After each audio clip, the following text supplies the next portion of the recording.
নমস্কার, সুভদ্র। আবার বেশ কয়েকদিন বাদে মাঝে একটু ছেদ পড়ল। তার কারণ সকলেই আমরা যারা সনাতনী হিন্দু তারা প্রত্যেকেই দোল উৎসব নিয়ে মেতেছিলাম। যদিও এই দোল উৎসব নিয়ে অনেকের গাত্রদাহ উঠে গেছিল, কেউ কেউ এটাকে ঠেকানোর চেষ্টা করেছিলেন। যাই হোক, সেটা সফল হয়নি সর্বতোভাবেই, কারণ নারীর টান তো এটা থাকবেই। আশা করব সকলেরই দোল উৎসব ভালো কেটেছে। আজকের যে বিষয়টা নিয়ে আমার মেনলি কথা বলার মনে হলো আর কি, সেটা দেখুন যে আজকে আপনারা সকলে শুনেছেন শুভেন্দু অধিকারীর একটা কথা নিয়ে রাজ্যের সেকুলার ভণ্ডামির সেকুলারপন্থী বামেদের তরফ থেকে মোহাম্মদ সেলিম থেকে শুরু করে রাজ্য সরকারের স্নেহধন্য মন্ত্রী মহোদয় ফিরহাদ হাকিম থেকে শুরু করে হুমায়ুন কবিরের কথা ছেড়েই দিলাম, উনি তো আগে থেকেই বলছেন, হুমকি টুমকি দিচ্ছেন, অনেক কিছু সময়ও দিচ্ছেন। যেভাবে রেড়ে করে তেড়ে উঠলেন, একটা জিনিস আগেও বলেছি, আবারও বলছি, একটা জিনিস কিন্তু পরিষ্কার। বাংলা একটা কথা আছে না, সব রসুনের এক, ঠিক সেই রকম মোহাম্মদ সেলিম থেকে শুরু করে ফিরহাদ হাকিম বলুন, আব্দুল মান্নান বলুন, আমাদের মহান বীর যোদ্ধা হুমায়ুন কবির বলুন, সিদ্দিকুল্লাহ চৌধুরী বলুন, যাই বলুন, রসুন কিন্তু এক জায়গায় আছে। বিভিন্ন দলে তারা বিভিন্নভাবে আছে, বিভিন্ন দলে বিভিন্নভাবে আছে, কিন্তু লক্ষ্য একটা। এর মধ্যে বামপন্থী, সেকুলার বামপন্থী, সবথেকে ভণ্ডামি নরকের কীট যদি বলতে পারেন, এদের থেকে নচ্ছার এরকম দোয়াগলা কোনো রাজনৈতিক দল ভারতবর্ষে জন্ম নিয়েছে কিনা সন্দেহ আছে। যখন যেমন তখন তেমন, আমরা সেকুলার, ব্যক্তি বিশেষ, জায়গা বিশেষ, পরিস্থিতি বিশেষ।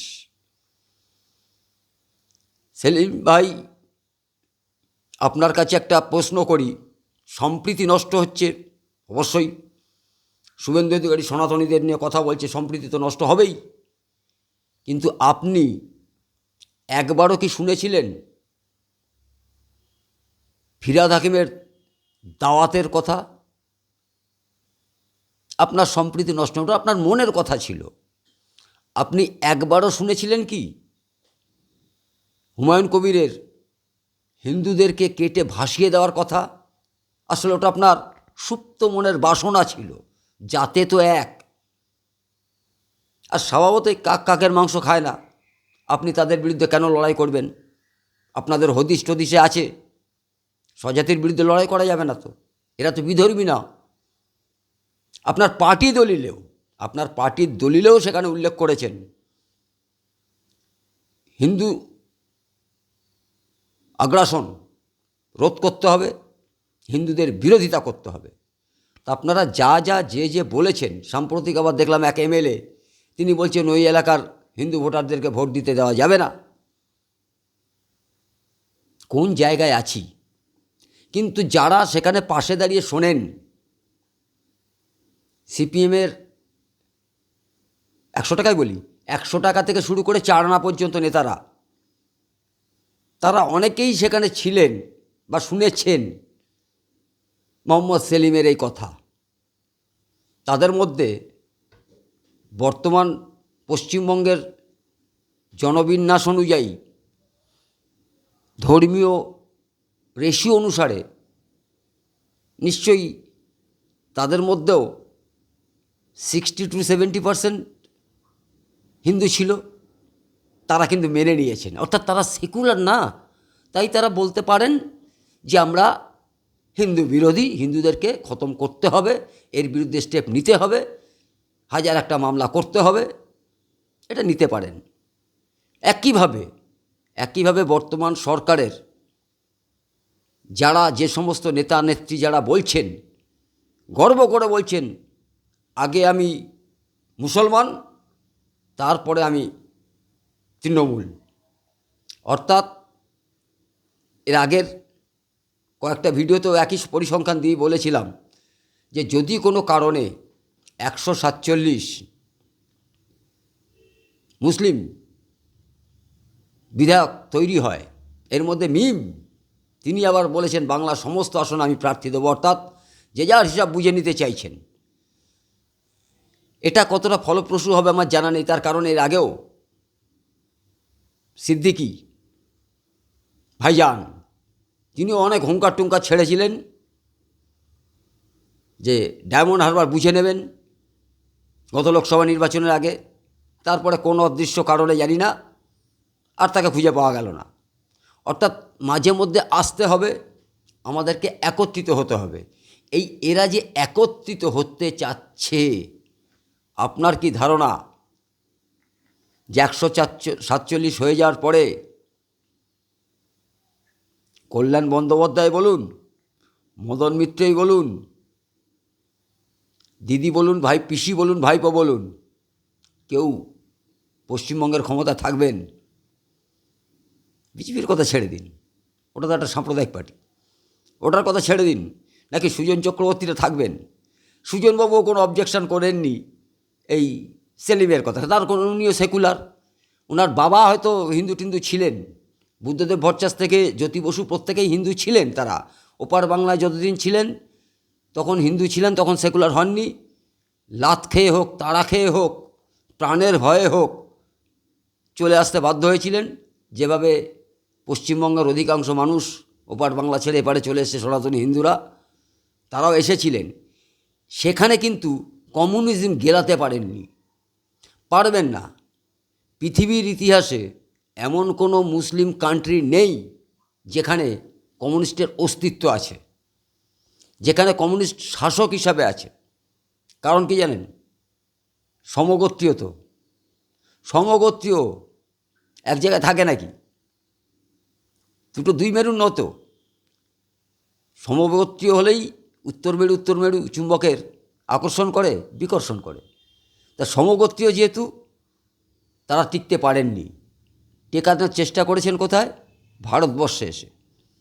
এখানে একটা ব্রাঞ্চ খুলেছেন, ব্রাঞ্চ খুলে সেখানে সেকুলারিজমের গল্প শোনাচ্ছেন।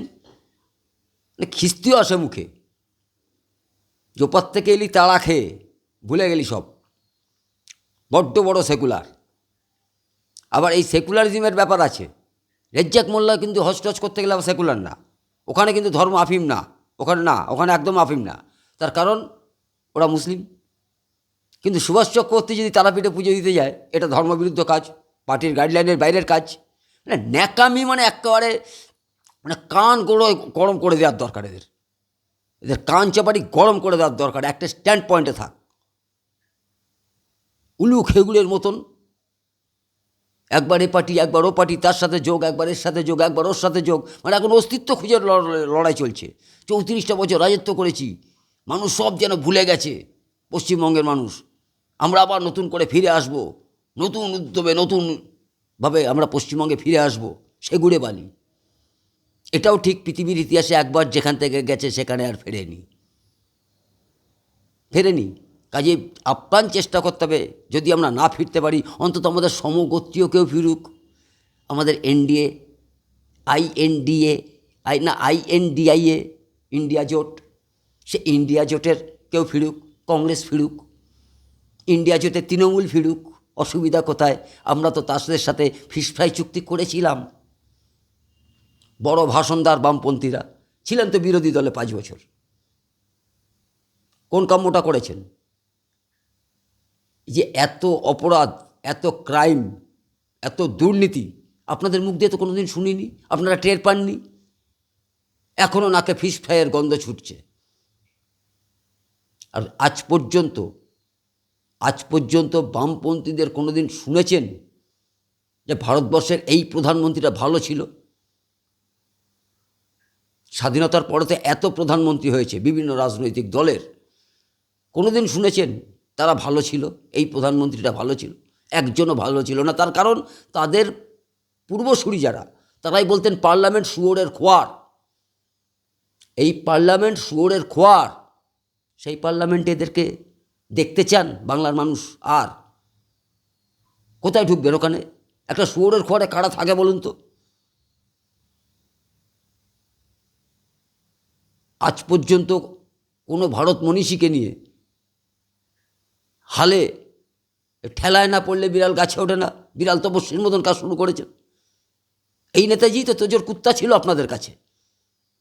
আপনার মানুষের কাছে কোন হিসাবে যান বলুন তো? ভাত চাই, ভাত ধর্ম নয়, ভাত চাই। ভাত তো পারে পেতেন, ভাত তো পারেও পেতেন, তা এপারে এলেন কেন? ভাত তো বাংলাদেশের মানুষ খাচ্ছিল, ভাত তো পাকিস্তানের মানুষ খাচ্ছিল। অবস্থা কি এমন পরিস্থিতি হলো? ভাত ফেলে দিয়ে পালাতে হলো এখানটায়। তোল্লাবাজি বন্ধ করুন, টিকবেন না আপনারা। ঠিক বাংলাদেশ থেকে ক্যালকাটা কর্পোরেশনের এক মেয়র, কমল পদবি ভুলে গেছি, তা ওনার বাবাকে যেভাবে ওখানে নিজের হাতে কবর খুঁড়িয়ে মারা হয়েছিল, উনি এখানে এসে ভুলে গেলেন, ভুলে গিয়ে বামপন্থী হয়ে গেলেন। এটাই সহজ রাস্তা, সেকুলার। এই একটা ভান দিয়ে চলো কিছুদিন, ঠিক একই পন্থায় চলছে সেকুলারিজমের গোষ্ঠী কিলাই। তারা গর্ব করে বলতে পারে সালা আমরা মুসলমান, তা আমি কেন বলতে পারবো না সালা আমরা হিন্দু?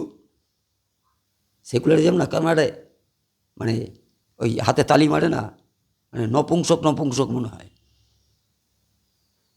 মানুন আর না মানুন, আপনি বলুন না যে আমরা এই। আমার তো খুব ভালো লাগে যখন কোনো মুসলমান ছেলে বলে না ভাই আমি কিন্তু মুসলমানের বাচ্চা, কারণ খুব ভালো লাগে আমার। সে তো গর্ব করে বলতে পারে, আমি বলতে পারি যে আমি হিন্দুর বাচ্চা। আপনারা বলতে পারেন না, পিতৃপুরুষের পরিচয়টাও দিতে পারেন না। কেন একটা মানে ফুটপাতের মাল, মানে বাপ ঠাকুরদাদাহীন, অনাথ, মানে পরিচয়হীন, এরকম একটা জবরজঙ্গল আপনাদের। এসবগুলো বন্ধ করুন, সময় আছে। আপনাদের উদ্দেশ্য আমাদের কাছে পরিষ্কার, সেলিমেরও যে কথা, হুমায়ুন কবিরেরও সেই কথা, ববি হাকিমেরও সেই কথা, আব্দুল মান্নানেরও সেই কথা। কারোটা সুপ্ত, কেউ প্রকাশ করে ফেলছেন। যত দিন আসছে বলছেন বিজেপি বিভাজনের রাজনীতি, চোখে আঙুল দিয়ে দেখিয়ে দিচ্ছেন, আপনারা করতে বাধ্য করাচ্ছেন। বিভাজনের রাজনীতি করতে বাধ্য করাচ্ছেন। তাও তো ভালো বলবো, এখনও সবকা সাথ সবকা বিকাশ হচ্ছে। আলাদা করে না বাজপেয়ী সরকার না মোদী সরকার কোনো দিনই অহিন্দুদের জন্যে আলাদা কোনো প্রকল্প চালু করেননি, যেটা রাজ্য সরকার কিছু ক্ষেত্রে করে বসে আছেন। বামপন্থীরা আপনারাও এই নিয়ে কোনো কথা বলেননি। উদ্দেশ্য বুঝতে অসুবিধা হয়। বাংলার মানুষ ভোট হয়তো আসছে খুব শীঘ্রই, সিদ্ধান্ত এখন থেকে নেওয়া শুরু করুন। নিজের বিবেক বুদ্ধি ফলে নিজের বিবেক বুদ্ধির কাছে প্রশ্ন করুন, নিজের বিবেকের কাছে প্রশ্ন করুন আদৌ আগামী ভবিষ্যৎ আপনি কি চান। তারপরে বেশ করে অবশ্যই আগামী নির্বাচনের দিকে তাকিয়ে এখন থেকে মানসিক প্রস্তুতি নিন, জোট বাঁধতে তৈরি করুন, না হলে পালানোর জায়গা পাবেন না এই সরকারের মদতে, এটা পরিষ্কার। ভালো থাকবেন। অন্য কথায় অন্য দিন আবার আসবো। নমস্কার।